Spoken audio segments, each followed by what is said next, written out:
ایک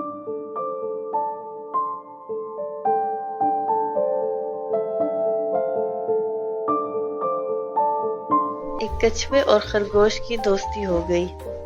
دونوں ایک ساتھ کھیلتے گھومتے پھرتے۔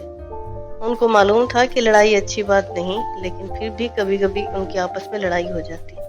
ہوتا یوں کہ دونوں راستے میں جا رہے ہوتے تو خرگوش تیز چلنے کی وجہ سے آگے نکل جاتا اور کچھوا اپنے بھاری جسم کی وجہ سے تیز نہ چل سکتا اور پیچھے رہ جاتا، جس پر خرگوش اس کا مذاق اڑاتا۔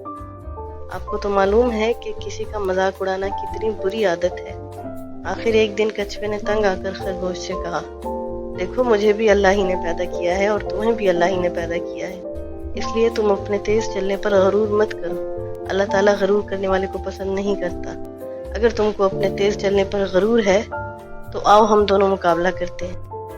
خرگوش خوشی سے مقابلے کے لیے تیار ہو گیا۔ مقابلہ شروع ہوتے ہی خرگوش تیزی سے آگے کی طرف بھاگا۔ کافی دور نکل جانے کے بعد اس نے سوچا کہ کچھوا تو بہت دیر کے بعد یہاں پہنچے گا، جب تک میں کچھ دیر آرام کر لوں۔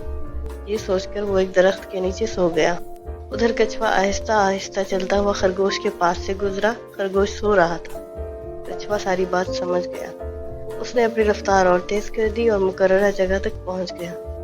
اب خرگوش اپنی نیند سے بیدار ہوا اور بھاگتا ہوا مقررہ جگہ تک پہنچا جہاں کچھوا پہلے سے موجود تھا۔ خرگوش کو بہت شرمندگی ہوئی اور اس نے غرور کرنے سے توبہ کر لی اور کچھوے سے معافی مانگی۔ کچھوے نے بھی اس کو معاف کر دی۔ دوستو، ہمیں بھی کسی کا مذاق نہیں اڑانا چاہیے۔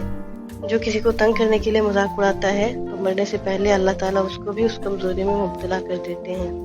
ہمیں ہر ایک کو اپنے سے بہتر سمجھنا چاہیے تو ہماری کسی سے کبھی لڑائی نہیں ہوگی۔ اسی طرح کی خوبصورت کہانیاں سننے کے لیے ہمارے چینل سبسکرائب کیجیے اور بیل آئیکن دبائیے۔